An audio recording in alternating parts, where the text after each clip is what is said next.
Muy buenos días, que Dios les bendiga mucho.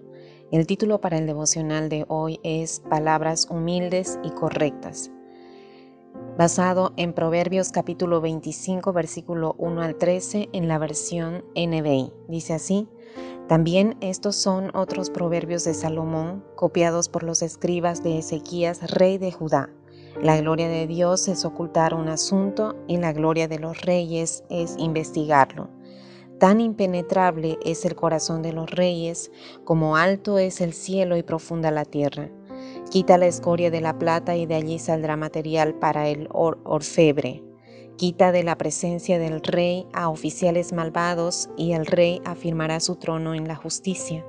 No te des importancia en presencia del rey, ni reclames un lugar entre la gente importante. Vale más que el rey te diga, sube acá, y no que te humille ante gente importante. Lo que has visto con tus ojos no lo lleves de inmediato al tribunal, pues, ¿qué harás si a fin de cuentas tu prójimo te pone en vergüenza? Defiende tu causa contra tu prójimo, pero no traiciones la confianza de nadie, no sea que te avergüence el que te oiga y ya no puedas quitarte la infamia. Como manzanas de oro con incrustaciones de plata son las palabras dichas a tiempo. Como anillo o collar de oro fino son los regaños del sabio en oídos atentos. Como frescura de nieve en día de la cosecha es el enviado confiable para quien lo envía, pues infunde nuevo ánimo en sus amos. Los proverbios del capítulo 25 al 29 fueron escritos por Salomón, pero fueron encontrados bajo la supervisión del rey Ezequías. Luego, este rey añadió estos capítulos a la colección anterior del libro de Proverbios. Ahora tenemos que volver al capítulo 25. Desde el verso 1 al 5 nos habla de la sabiduría de los reyes. Dice el verso 2, la gloria de Dios es ocultar un asunto. Esta frase me lleva al verso de 1 Corintios 13:12. Dice, ahora vemos de manera indirecta y velada, como en un espejo, pero entonces veremos cara a cara.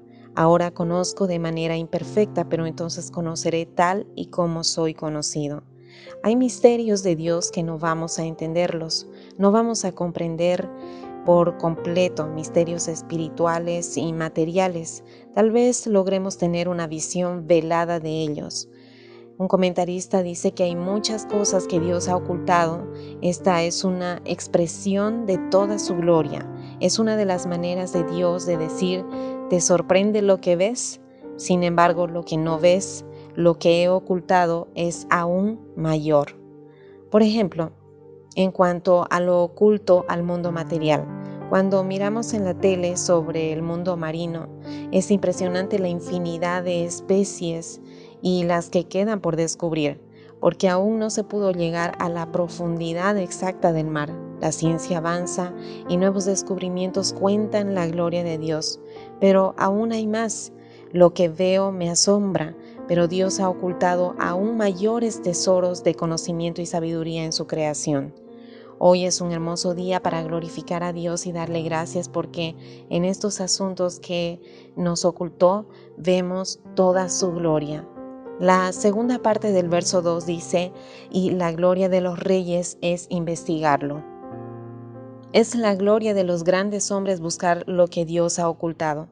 Esto habla de nuestra búsqueda de los misterios de Dios en el mundo espiritual, pero también los misterios de Dios en el mundo material, porque la creación cuenta la gloria de Dios. Recordemos que estos proverbios fueron encontrados durante el reinado de Ezequías. Ezequías fue un rey que inquirió. Él no se conformó con lo que otros le contaron de Dios, buscó la palabra de Dios. ¿Y cómo lo sabemos? El hecho que haya encontrado un fragmento de los proverbios de Salomón habla de su interés por la palabra de Dios. Él quería conocer más de Dios, no se conformó. Ezequías fue un hombre que agradó a Dios. La búsqueda de Dios lo hizo dependiente de él. Cuando enfrentó una de las mayores crisis militares en su reinado, buscó a Dios. Ahora la pregunta es, ¿nosotros investigamos, inquirimos, buscamos los misterios de Dios, tanto materiales como espirituales? Luego el verso 3 dice que el corazón del rey es tan impenetrable como la altura del cielo y la profundidad de la tierra. Habla de una extensión ilimitada. En otra versión que dice que para el corazón de los reyes no hay investigación. ¿Qué quiere decir con esto Salomón? Que si ya representa un problema saber lo que hay en nuestro propio corazón, saber lo que hay en el corazón del rey representa un problema aún mayor. Las decisiones del rey están más allá del conocimiento de la gente. Muchas cosas no pueden darse a conocer, siendo insondables, porque tal vez por sabiduría superior, por capricho o la necesidad de mantener la confidencialidad, no vamos a entenderlos, porque no conocemos todo el contexto que rodea la decisión de un rey o de un presidente, un pastor, un padre de Dios. Cuando no entendamos alguna situación personal o no, debemos saber esto. No tenemos una visión completa de lo que está pasando. El corazón es insondable, el corazón del rey es insondable. Debemos buscar y esperar en Dios. Los versos 8 al 10 tocan un tema que nos va a ayudar en cómo manejarnos en conflictos interpersonales. Nos dice que es sabio evitar llegar a los tribunales para resolver el conflicto. Es sabio evitar el tribunal. Dice, no entres apresuradamente en pleitos, aunque habrá situaciones que el tribunal será necesario, pero nunca debemos llegar a estas instancias apresuradamente. Es mejor resolver el problema de otra manera. El apóstol Pablo también les dijo esto a los hermanos de Corinto, porque ellos tenían la costumbre de llevar los problemas interpersonales a la corte y era un derroche de dinero, de tiempo, de testimonio personal. Gastaban en abogados, en jueces que luego dejarían el caso a otras personas sin resolverlo. Otra razón para abandonar el pleito es que podemos perder el juicio y ser avergonzados, porque en el afán de ganar el juicio se van a exponer secretos que además de ser vergonzosos nos dejarán mal parados como cristianos. Ambas personas se mancharán, pueden arruinar nuestro testimonio como hijos de Dios. El sabio consejo de Salomón es resolverlo fuera del tribunal. Lo mejor es resolver el pleito personalmente. El problema es que eso implica humillación. Un comentarista dice, ir a la ley innecesariamente es huir del deber de la relación personal. Y esto es lo que dice el rey, defiende tu causa contra tu prójimo, pero de forma personal. Nuestra conducta debe estar basada en nuestro amor al prójimo, como lo dijo Cristo. Luego el rey Salomón nos ilustra a qué se asemejan las palabras dichas a tiempo. Son como manzanas de oro con figuras de plata. Es decir, la palabra correcta en el momento correcto tiene poder para sanar y fortalecer, para guiar y rescatar. La palabra dicha como conviene significa una palabra hablada con gracia en el tiempo y en el lugar correcto. Son palabras llenas de vida. ¿Le gustaría ser instrumento de Dios de esta forma? Sanar, fortalecer, guiar, rescatar con nuestras palabras.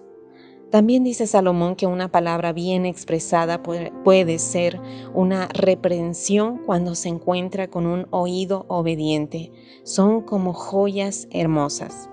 Finalmente el verso 13 dice, como frescura de nieve en día de cosecha es el enviado confiable para quien lo envía, pues infunde nuevo ánimo en sus amos.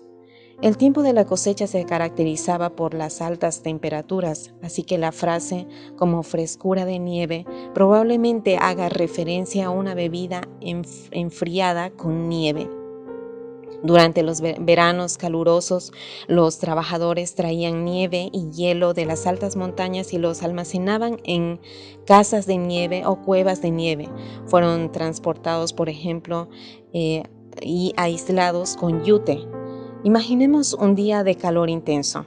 Lo que más anhelamos es una bebida fría con hielo para refrescarnos y que nos devuelva las fuerzas, ¿no es cierto?